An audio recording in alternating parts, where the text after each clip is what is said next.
အားလုံးပဲမြင်ပါပါကျွန်တော်ပြရပါတော့တူတူမက်ရှယ်ဘာရှယ်တစ်ဖက်3.6မှာအသစ်ပါရှိလာတယ်ပေါ့နော်ဒီမှာ2လေးကိုကျွန်တော်ရှင်းပြပေးပါမယ်အဲ့ထဲမှာကျွန်တော်ပထမဆုံးရှင်းပြပေးမှာတော့AN karaoke ဖိုင်မေကပါနော်သူကဘယ်လိုမျိုးလဲဆိုရင်ကျွန်တော်တို့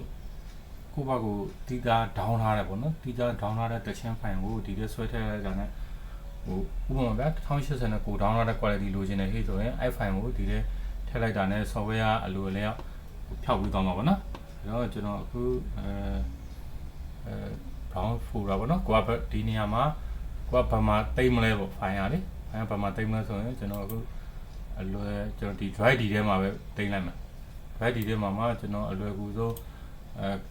karaoke ဖိုင်မေကပေါ့နော်ဒီအားလေး okay ဘယ်နော် karaoke ဖိုင်မေက output ဆိုပြီးတော့ကျွန်တော်ဒီထဲမှာတင်လိုက်မယ် select folder ပေါ့နော်ပြီးရင်ကျွန်တော်တို့ကကိုပြောင်းကျင်တဲ့တချင်းဖိုင် mp4 ဖိုင်တွေကိုဒီထဲ drag and drop ဆွဲထားလိုက်ရုံပဲကျွန်တော်အခုဒီမှာပြမယ်ကိုကဒီထဲမှာkaraoke music ထဲက English music ဒီထဲမှာတကယ်တော့ကျွန်တော်ဆန်းလာဆန်းပြတယ်တကယ်တော့စူတာမဖြောက်ရသေးဘူးနော်စူတာမဖြောက်သေးဆိုရင်ကျွန်တော်အခုဒီနှစ်ပုတ်လောက်ကိုကျွန်တော်ဆွဲထည့်လိုက်ဒီလိုဆွဲထည့်လိုက်ပါဘယ်နာဆွဲထည့်တယ်ပေါ့နော်ဒီလိုမျိုး copy ပေါ်ပြီးဟေ့ဆိုရပြီဒါပေမဲ့ तू ကဆွဲထည့်ထားရုံပဲရှိသေးတယ် तू က process မစသေးဘူးကိုကြိုက်တယ်လို့ဒီမှာတည်ကြပြီဆိုရင် step processing လောက်လိုက်ရုံပဲပေါ့နော်စမယ်ဟုတ်ပေါ့ဒါဆိုရင်ဒီဘက်ကတော့ log ဖြစ်ပါတယ်ပေါ့နော် log ဆိုတော့ကိုကြိုက်တယ်လို့ဟို error လားဘယ်လိုလဲဘယ်နာထိရောက်ပြီလဲရာခိုင်နှုန်းနဲ့ကြည့်ဒီမှာလည်းကြည့်လို့ရပါတယ်โอเคကိုကပထမဆုံး1ကိုအခု process လုပ်နေပြီဆိုရင်2ကိုကျွန်တော် cancel လုပ်ချင်တယ်ဆိုတော့ကိုကြိုက်တယ်လို့လုပ်လို့ရတယ် cancel လုပ်လိုက်ရင်သူပျောက်သွားမယ်ဒါမျိုးပေါ့နော်ဒါကဟိုဘယ်လိုနေရာမျိုးမှာတုံးလဲဆိုရင်ကိုတိုင်းတီးကြဟို resolution ပေါ့နော်1080 မျိုးအဲ့လိုမျိုးနဲ့ down လာတဲ့ file ကိုစူတန်ဖြောက်ချင်တဲ့မျိုးဆိုရင်ဒီနေရာမှာလွယ်တကူစူတန်ဖြောက်လို့ရပါတယ်သူက mp4 file အနေနဲ့ 10 output ထွက်သွားမှာဖြစ်ပါတယ်တော့ကြာမှာဆိုလို့ပေါ့နော်ကျွန်တော်ဒီတပုတ်ပြီးရတဲ့ကျွန်တော် file ကိုပြပေးမယ်ဗျ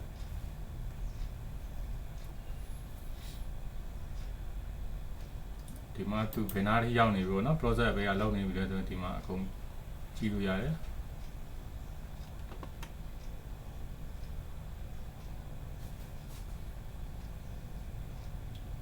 ဟုတ်နော်ဒါဆိုရင်ဒီမှာပြီးတော့မှာ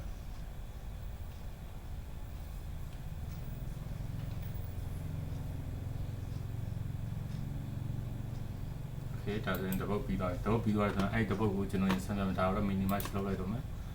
အဲ့တော့ဒီထဲမှာဆိုရင်ဒီထဲမှာကျွန်တော်တို့ကဒီမှာ karaoke file output ပေါ့နော်ဒါလေးကိုကျွန်တော်ဆွဲထည့်လိုက်လေးလေးတွေရောက်သွားပြီပေါ့နော်ကျွန်တော်အခုဒီမှာ remote ဒီထဲကနေကြည့်လဲရတယ်ဟုတ်နော်ကျွန်တော် remote control ဘက်မှာဆိုလဲဒီလိုဒါဆိုရင် play လေးတွေပေါ်သူ့တစ်ချက်နဲ့လိုက်တာနဲ့ play ပြီပေါ့နော်ကျွန်တော်ခဏအတန်လေးနဲ့တိုးပဲ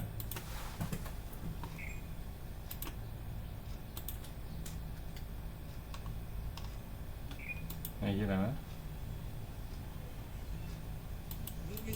โอเคဒါဆိုစူတန်ပါပြီပေါ့နော်စူတန်ပါပြီဆိုတော့ကျွန်တော် remote သွားမယ်โอเคနော်ဒါဆိုရင်စူတန်ပြောက်သွားပြီဟုတ်နော်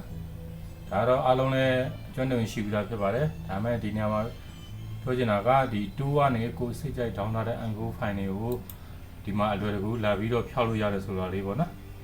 ဟုတ်ဒါလေးကိုရှင်းပြပေးတာဖြစ်ပါတယ်အားလုံးကျေးဇူးတင်ပါတယ်